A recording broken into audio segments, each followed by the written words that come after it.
আমার ছাদ বাগানে শীতের ফুল গাছের সাথে যোগ হয়ে গেল চন্দ্রমল্লিকাও।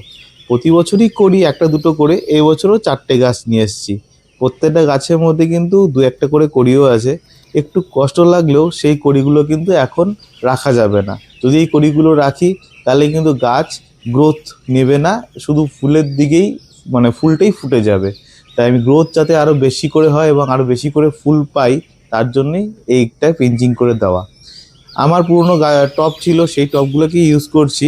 বাট তোমাদেরকে এটা জানিয়ে রাখি, প্রথমে তোমরা কিন্তু ছোট পটে সেট করবে যদি ছোট গাছ হয়ে থাকে। দেন সেটাকে বড়, আস্তে আস্তে বড় পটে দেবে। তা আমার কাছে 6 ইঞ্চি পট ছিল না, তার জন্য আমি 8 ইঞ্চি পট নিয়ে নিয়েছি। এবং মাটি তো আমার ওই গেল বছর যেটা সেট করা ছিল মাটি শীতের জন্য, সেটাতেই আমি সেট করছি। তো 8 ইঞ্চি পটে সেট করছি। নেক্সট আমি এটাকে 10 ইঞ্চি পটে দেবো, আর একটু গাছটা বড় হয়ে গেলে দেন 10 ইঞ্চি পটে দেবো।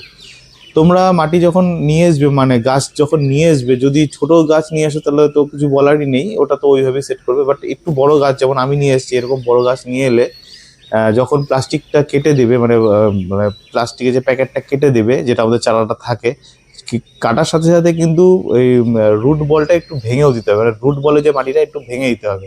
তাতে কি হবে, তাতে যে রুটটা আছে, যে গাছের যে রুটটা প্যাকেটের মধ্যে আটকা ছিল, সেটা কিন্তু খুব তাড়াতাড়ি তোমার টবের সাথে, টবের মাটির সাথে বন্ডিং করে নেবে।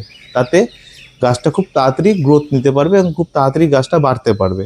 তো আমি সেই হিসাবেই আমি গাছটাকে সেট করে দিচ্ছি। এবং আরেকটা জিনিস মাথায় রাখবে, যে মাটির যে মাথাটা আছে, যেখান থেকে কাণ্ড যেখানে শেষ, যেখানে মাটি শুরু, তার উপরে যেন মাটি না যায়।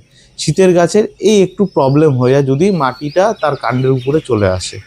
কারণ কাণ্ডের উপরে যখন চলে আসে তখন জল দিবে, আর জল দিলে পরেই সেই কাণ্ডের এখানে গোড়াতে জল জমে যাওয়ার চান্স থাকে। তো যাতে জাল না জমে, এই জলটাই কিন্তু শীতের গাছের কিছুটা হলেও, শীতের গাছের জন্য একটু শত্রু। একটু বেশি হয়ে গেলে কিন্তু শীতের গাছ মারা যায়, জল বেশি হয়ে গেলে।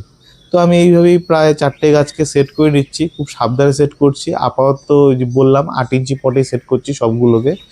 এরপরে যখন গাছটা রুট বন্ড হয়ে যাবে, রুট বান্ডিং হয়ে যাবে এই পটের মধ্যে, দেন এগুলোকে আবার 10 ইঞ্চি পটে বা 12 ইঞ্চি পটে রিপোর্ট করব। তাতে গাছটা আরেকটু বড় করব। তো দেখতেই পাচ্ছ 4টে গাছই সেট হয়ে গেছে। সেট করার সাথে সাথে আমি পিঞ্চিংও করে নিয়েছি। আগামীতে গাছগুলোতে কীরকম কীরকম গ্রোথ হচ্ছে, কীরকম ফুল দিচ্ছে, অবশ্যই অবশ্যই তোমাদের সাথে শেয়ার করব। আমার ভিডিওটি ভালো লেগে থাকলে অবশ্যই অবশ্যই শেয়ার করবে, লাইক কমেন্ট অবশ্যই অবশ্যই করবে।